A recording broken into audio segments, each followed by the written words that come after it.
It seems like every time I walk outside, I lose $50. The cost of eating out, activities, everything in America seems so expensive now. And right now I live in the Bay Area, the most expensive metro area in the United States, hands down. So, with rent coming up, I decided to try an experiment. Can I live off of $10 a day for the whole week? To put that in perspective, the poverty line in America is $1,300 a month, and I'm trying to survive on about a third of that in one of the most expensive counties in America. It's not quite third world poverty, but this income is lower than the average annual GDP per person in Namibia. I have a theory that I will not only save money, but I'll also feel healthier since I'm not incentivized to eat out, and will even have fun as I find creative ways to try new activities.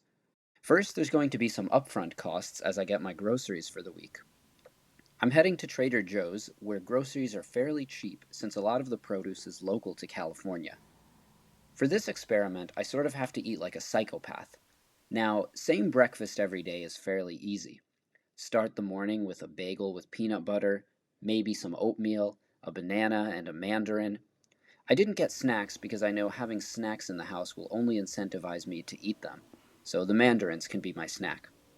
For lunch, I can make myself a salad and chicken fried rice. Dinner might be pasta with a salami and cheddar sandwich or some salmon bits. I already have seasonings and sauces, so I'm not factoring that into my costs, but they tend to be fairly cheap at Trader Joe's. I mostly only drink water and tea already, so that part is taken care of. So that's my food for the day. I'm going to journal how I feel, but I think psychologically, eating the same thing every day will drive me nuts, and that's going to be the hardest part of this challenge. It also requires me to be a bit of a homebody or to pack snacks before I go out. This wine is my most extravagant expense, at $4.51. The sales tax in the Bay is insane, at 10.75% in Oakland. Normally, I wouldn't mind if that was offset with a lower income tax, but it is California. That said, I'm using some of those tax advantages. The food all came out to $39.41, which is tax free because I paid with food stamps. I had to pay tax on the wine, of course, because you can't just buy alcohol on EBT, so that gives me $26.08 left to play around with. Now, entertainment. Most of what I enjoy doing already is free. I walk, I bike around, I climb, I hike, I explore. The important thing is trying to stay in the East Bay because going in and out of San Francisco alone will cost me $5.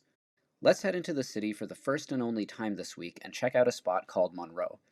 It's a bar in North Beach, and their shtick is they have well drinks starting at $1 at 5 p.m. when they open on Friday. Then they raise the price by $1 every hour. So right now, I'm going to check out the vibe and bop around the city for a bit. Most places tend not to charge cover if you're there before 10 p.m., so my goal is to have an early night. And because I was drunk, I ended up at the 24-hour Denny's and dropped $30 there, so this is what I mean when I say you can't go outside without dropping a ton of money. Lesson learned, if you're doing this, don't drink. Okay, let's try it again, more disciplined. All the same groceries, no wine this time. So now I have $30 of spending money. This is my breakfast. And now I'm going to go up into the hills and hike.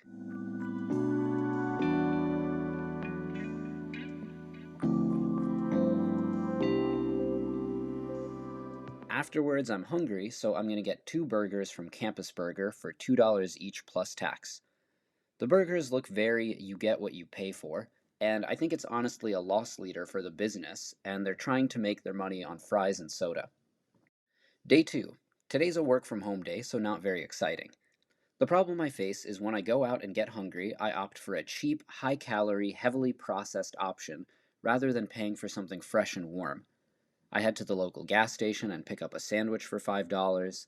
Then I go to the store in Oakland and pick up vitamin water, chips, and chocolate cake for $8.69, and after downing these, I feel pretty terrible. When I get home, I remember I have a bunch of Trader Joe's chicken fried rice I can warm up and incorporate into my diet as a 5-minute meal. Usually, frozen food doesn't make me feel that good, but I think this is a meal that's okay. Day 3 is another work from home day, so it's pretty easy to eat here. This all reminds me of being a teenager and having to stretch $20 to last me the whole week. The wild thing about playing Poverty Simulator here is that in some of the US and a lot of the world, this is some people's reality. Day 3, this looks a lot more like a balanced meal. Threw some veggies in there, some of the mixed greens, some of the tomatoes. Don't really have protein. I guess I could maybe toss some almonds or a little pepperoni in there, but for now I'm happy with this. This is probably my most extravagant dinner. It's the entire bag of chicken fried rice, and they've got some eggs mixed in for extra protein.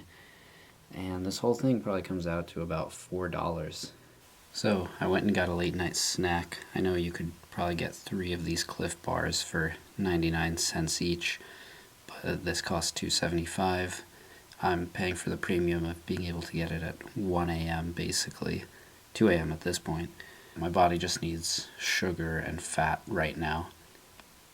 Day 4, I've hit the point where it's time to start snacking on raw almonds. I feel hungry a lot of the time. So right now it's time to ride my bike up into the hills so I can go climb at some of the parks there. I do have a gym membership, but I figure that's sort of antithetical to the whole idea of showing what it's like to live on $10 a day. So I'm going to show you guys what you can do for free as far as climbing. That hill was an absolute struggle. Last time I came here, I climbed with ropes, and now I remember how high everything is, so I really can't do anything too crazy. Alright, I'll start with something easy. Get to the top of that little boulder.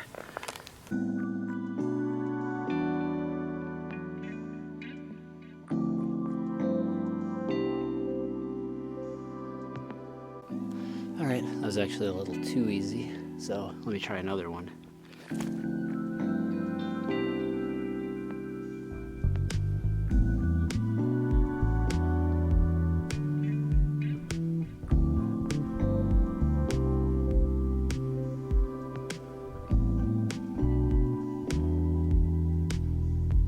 No one else is climbing, which is kind of weird. Maybe because it's a little too earlier in the day, or it's a little mossy considering it rained yesterday.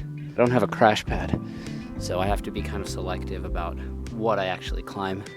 Alright, now we're at Indian Rock. Time to squeeze through the cave and check out the view.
Alright, day 6. I'm tapping out, getting an extravagant meal.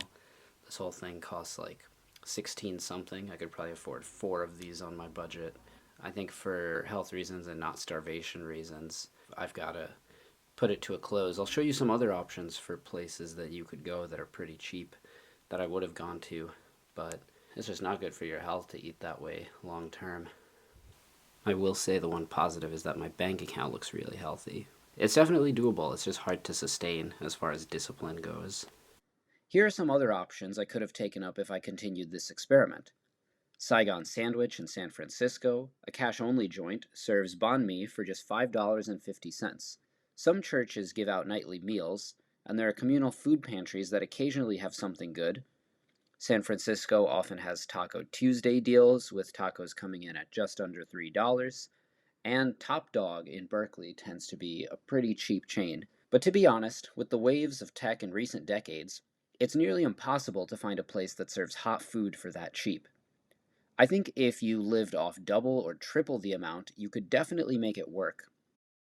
And maybe this only speaks to my lack of knowledge about the good places, because I haven't lived on the West Coast for that long, but I feel like I could repeat the same experiment in New York with much more success since I know where to get cheaper produce and street food out there.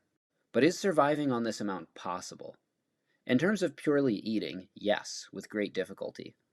Will you be thriving? No, not remotely. You can definitely split costs with people, but ultimately, it's not a good long term prospect for your health or for your sanity. I thought I would feel healthier, but honestly, much of the food I ate at that price hasn't made me feel amazing. Here's a sad fact. Depending on how you measure it, the GDP per person divided among the world population is somewhere around $10,000 to $25,000 annually.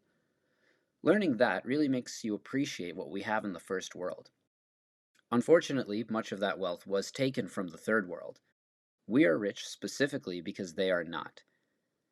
Maybe the lesson to take away here is to remember to appreciate what you have and to occasionally help those who have less when you can. $5 might mean little to you, but could mean the world to someone else who's really struggling. And I promise you, it will come back around.